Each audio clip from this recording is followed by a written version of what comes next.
Greetings, my lovelies. This is that creepy bald guy, and welcome to my review of Rogue One, a Star Wars story.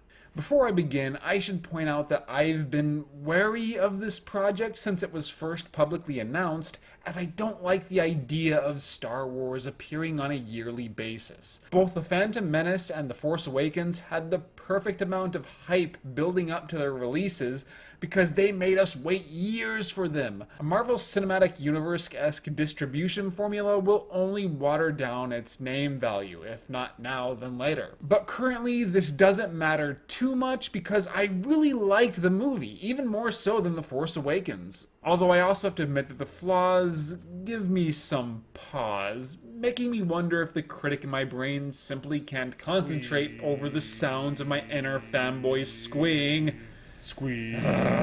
We'll have to see, but even if certain things that I might enjoy now end up bothering me in the future, at least Rogue One made one hell of a first impression. Now, The Force Awakens used practical effects that were enhanced with a CGI makeover, for better or worse. Rogue One lacks that digital shine though, with nearly every effect at least appearing to be practical. I love how dirty and rusty everything is in this movie, which adds so much more to the realism. With the suits in particular, they look worn, they look used, and that adds to the illusion that we're not just seeing special effects or costumes. And I think that's great. That's what Star Wars should embrace. The only real exception involves the recreation of certain faces from the original Star Wars, which sometimes looks convincing, other times looks unnatural. But I thought the effects were spectacular, and the cinematographer and director showcased lots of stunning, eye-popping visuals. I questioned whether or not The Force Awakens would remain within my memory, but lots of imagery within Rogue One will definitely stay with me over the years. The action scenes were a lot edgier and less stylish than previous Star Wars flicks, with the camera work being designed to make us feel like we're part of the action, and that can be quite intense. The music was also phenomenal, with multiple tracks deserving to be remembered as among the finest compositions in Star Wars history. Once again, this is a nostalgia trip with lots of fan service, and you can make a compelling argument that a lot of it was superfluous. I personally liked the references and the cameos, but this is one of those areas where I might change my mind in the future, as I guess they can be a little distracting. The Force Awakens handled the nostalgia a lot more naturally, but Rogue One also provided a lot more new content that stands on its own, so it's difficult to say which one had the better balance. It's probably going to vary from viewer to viewer. The Force Awakens was probably the better paced of the two though, as Rogue One sometimes feels like it's in a hurry, but personally I never felt any burnout or exhaustion, nor did I feel like it needed to move along any faster. But there is one serious problem, one that makes me question the longevity of Rogue One. Jyn Erso, played by Felicity Jones, is an incredibly boring protagonist who shows more personality in the teaser trailer than she does throughout the entire movie. I've grown to hate the whole "this is not my war" breed of protagonist who only gets involved because of their own arguably selfish reasons.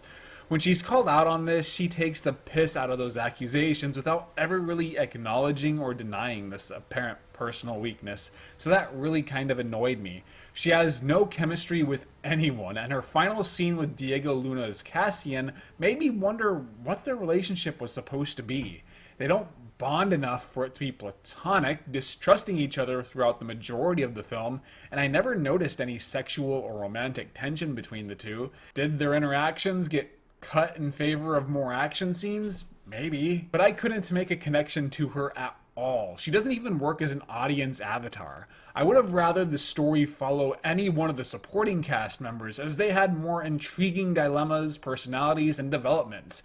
I think Cassian would have made a great lead, as I found his story to be very compelling, and his character journey would have been so much different than what we got from Luke and Rey. It would have really helped elevate Rogue One as a whole. But I also would have been content with that super cool droid, the pilot who risks everything for their shot at redemption, or even those two ambiguously gay Asian dudes, because they're so much more fascinating to watch.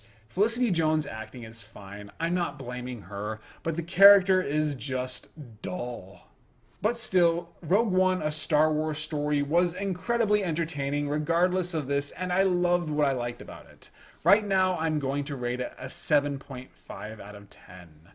I have to admit that I struggled with this rating somewhat because my initial reaction was a lot more enthusiastic. I was considering an 8 or an 8.5 out of 10. But the more I thought about it, the more I realized that Rogue One does have some serious problems and a lot of gray areas, which might not be cancerous for this movie yet, at least from my perspective.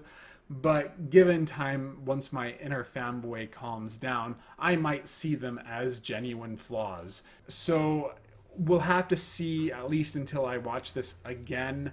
But I think a 7.5 right now accurately reflects my feelings. If you're a Star Wars fan, definitely check it out in theaters. I did not do a written review of this, but I have done many reviews and one on Rise of the Legends, so please read those. Follow me on Facebook and Twitter, and I hope you enjoyed this video. I probably should make a more formal announcement, but I am going to be retiring from reviewing mostly at the end of this year.